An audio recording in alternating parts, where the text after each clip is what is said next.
जय जय हे लक्ष्मी नारायण तारण कारण हे शरण रक्षण आदि मूल आदि माता आद्य अर्चना मंगलमय मंगल मंत्र मूर्छना तुमरी आशीषे हसे सारा दुनिया सबुरी मूलरे तुमे सबुरी साहा। लक्ष्मी नारायण हेउछंती हिंदू धर्मर भगवान विष्णु एवं देवी महालक्ष्मींकर जुगल रूप जहा समृद्धि और सुखर प्रतीक। देवी लक्ष्मींकर अन्य नाम श्री तांकर ईश बा स्वामी हेउछंती श्रीश बा नारायण। श्री बा लक्ष्मी देवी सागर मंथनरु भूता होइथिले तापरे से श्रीहरि विष्णुंकर पत्नी हेले। तांकर स्वामी भावरे श्रीहरि विष्णुंकर नाम हेला श्री ईश बा श्रीश। ऋग्वेदर पंचम मंडलर अंतिम भागरे थिबा 15टी मंत्र श्री सूक्त रूपरे ख्यात। सेथिरे देवी लक्ष्मींकर वर्णना और वंदना करा जायछि।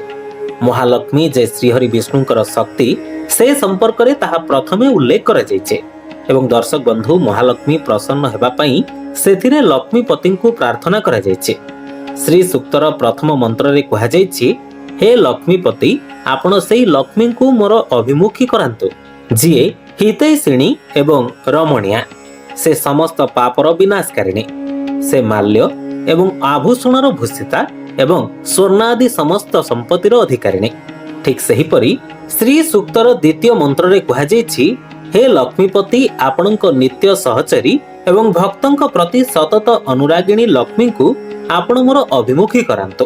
तांकर सानिध्य रे मूल्यवान धातु आदि संपत्ति गो अश्व आदि पशुधन एवं पुत्र आदि परिजन प्राप्त होते।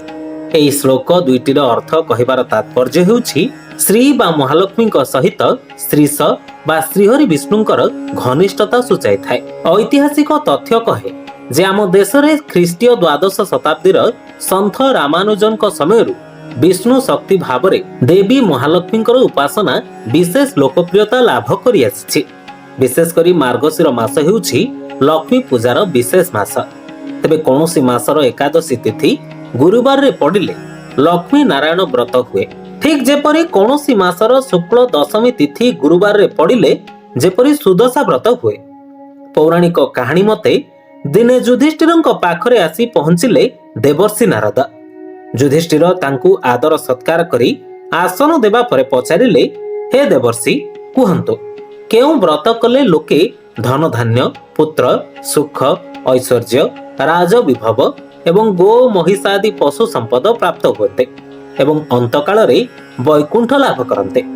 तार उत्तर रे देवर्षि नारद कहिले हे महाराज लक्ष्मी नारायण व्रत कले ये समस्त जिनिस प्राप्त होई थाए।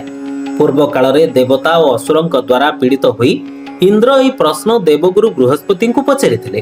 बृहस्पति उत्तर देइथिले जे स्वयं नारायण कहिसंती लक्ष्मी नारायण व्रत ही व्रत मानक मध्यरे उत्तम। ओम लक्ष्मी नारायणाभ्यं नमः। ब्यूरो रिपोर्ट लिव लाइव पड़िया।